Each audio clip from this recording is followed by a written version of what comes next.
বিশ্ব ক্রিকেটে যখন বাংলাদেশহীন টি-20 বিশ্বকাপের ডামাডোল বইছে, ঠিক তখনই খাদের কিনারে এসে দাঁড়িয়েছে আইসিসি। একদিকে টাইগারদের বাদ পড়ার বিতর্ক, আর অন্যদিকে ভারতের বিপক্ষে পাকিস্তানের ম্যাচ বয়কটের ঘোষণা। সব মিলিয়ে চরমতম সংকটে বিশ্ব ক্রিকেট নিয়ন্ত্রক সংস্থা। বাংলাদেশকে টি-20 বিশ্বকাপ থেকে বাদ দেওয়ার সিদ্ধান্তের রেশ কাটতে না কাটতেই এবার আরও বড় সংকটে পড়েছে আন্তর্জাতিক ক্রিকেট কাউন্সিল। ভারতের বিপক্ষে ম্যাচ বয়কটের ঘোষণা দিয়ে বিশ্ব ক্রিকেটে নতুন করে অস্থিরতা তৈরি করেছে পাকিস্তান। আইসিসি ও শ্রীলঙ্কা ক্রিকেট বোর্ড একযোগে পাকিস্তান ক্রিকেট বোর্ড এবং পাকিস্তান সরকারকে সিদ্ধান্ত বদলাতে অনুরোধ জানালেও এখনও অনড় রয়েছে ইসলামাবাদ। পাকিস্তানের প্রধানমন্ত্রী ইতোমধ্যেই নিশ্চিত করেছেন শাহিন শাহ আফ্রিদি ও বাবর আজম ভারতের বিপক্ষে মাঠে নামবেন না।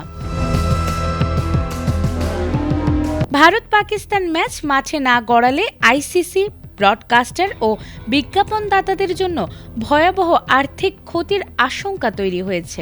ব্রিটিশ সংবাদ মাধ্যম দ্য গার্ডিয়ান জানিয়েছে, এই ম্যাচ আয়োজন করতে ব্যর্থ হলে আগামী চক্রে আইসিসির সঙ্গে সম্প্রচার সত্ত্বের চুক্তি নবায়ন নাও করতে পারে জিও হটস্টার। আইসিসির অভ্যন্তরীণ হিসাব অনুযায়ী শুধু এই একটি ম্যাচ থেকেই প্রায় 200 কোটি রুপি আয় হয়, যা বাংলাদেশি মুদ্রায় প্রায় 6,150 কোটি টাকা। এছাড়াও 2023 সালে জিও হটস্টার $3 বিলিয়ন আইসিসির সম্প্রচার স্বত্ব কিনেছিল, আর এই চুক্তির সবচেয়ে বড় ভিত্তি ছিল ভারত পাকিস্তান ম্যাচ। এ সংকটের সূত্রপাত বাংলাদেশকে কেন্দ্র করে। নিরাপত্তার শঙ্কায় ভারতে যেতে অস্বীকৃতি জানালে বাংলাদেশ সরকার বা বোর্ডের সম্মতি ছাড়াই আইসিসি বিশ্বকাপ থেকে বাংলাদেশকে বাদ দিয়ে সুযোগ দিয়েছে স্কটল্যান্ডকে।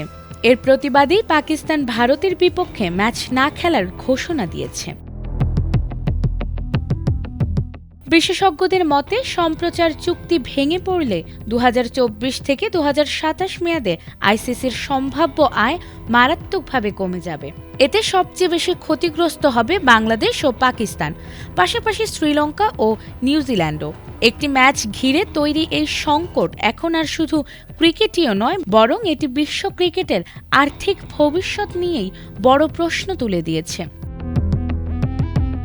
নাজমুন নাহার জান্নাত, এটিএন বাংলা।